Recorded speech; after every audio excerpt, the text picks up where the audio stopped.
Well, first things first, Coach. Back on the sidelines and all those game situations that you talked about that you would handle when they came finally happened. You got back into the pilot seat. So how was the experience for you and to get that win? It was great. I think I had a lot of fun. Again, as a coaching staff, we do a lot of things together. We consult with each other on the sidelines. We handle situations accordingly, and we've been around each other for a while now, so I think everything went smoothly. Anything come up last night where you kind of paused or you're like, okay, do I let them do this or do I jump in here like I said I would? No, nothing really came up. Last night it was kind of status quo. You know, we moved the ball down the field in 2 minutes. You know, we got stalled in the red zone quite a bit, so the field goals were no-brainer. And I'm sure they'll get a lot more situationally as the season goes.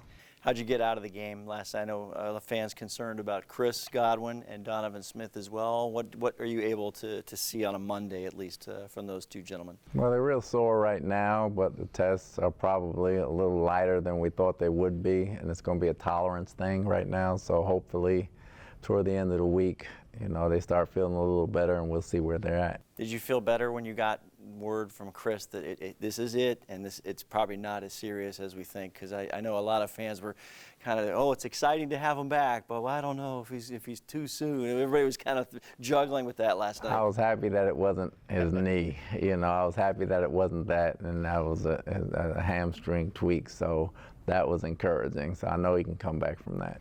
We're so used to starting with the offense, but I want to start with defense with you because your guys put on a show in this game. And I know there were more opportunities, dropped interceptions and things like that, but overall the performance, how did it grade in your opinion? Well, I can't say my guys right now because the offensive guys are going to kill me, so they're all my guys. But at the same time, I thought they executed well. I thought they prepared very well. The leaders on defense, Devin, Levante, and Vita, have really made sure they prepared well, and they went down there with a single focus in mind, and that was to play a good ball game, and I thought they executed very well. We didn't get a chance to see really the whole 11 together much from what we could see in camp and the preseason. Did it come together like you thought it would, bringing the new guys in and having them kind of integrate, especially in the defensive backfield? It did, because they were practicing together a lot. We mix and match a lot of personnel grouping so people can work with each other, and it came together just like we thought it would. Offensively, you threw the ball 27 times, ran it just over 30. That's about as balanced as it gets. That's something you really wanted to achieve when you went into training camp. Did the game present itself like that, or did you guys really deliberately commit to the run and have success? It presented itself like that. Byron did a great job of easing the young offensive linemen and tight ends in the ball game, and the best way to do that is to try to run the football. So once they got comfortable in the ball game, we started throwing it a little bit more, but Lenny had got rolling by that time, so when you got a hot hand, you kind of feed it. But we try to, our thing going into the ball game, we try to win whatever way they're going to give us. If it's throwing 50 times or if it's running 30 times, whatever you're going to give us and we try to take advantage of, that's how we want to win. How did Tom Brady look to you? He said a few throws were off. He, obviously room for improvement for him.